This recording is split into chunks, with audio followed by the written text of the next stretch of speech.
سپر عقب به همراه محور زاپاس، محور گالوم، وسط جای مالبند، کلمپا 90 درجه و محافظ جانبی. بریم داخل کناپی رو با هم ببینیم. داخل این کناپی رو ما 2 تا کشو کار کردیم به همراه ریل یخچال و سیستم کنترل برقش. توی قسمت جانبی این کناپی 1 عدد میز تمام چوب تعبیه شده و 3 عدد پله تاشو.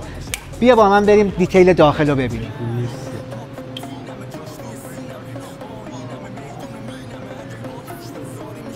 یه مخزن آبم داره با این فشار.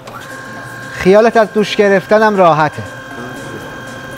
در مورد استحکام کشوها دیگه با من حرف نزنی. دیگه چی میخوای؟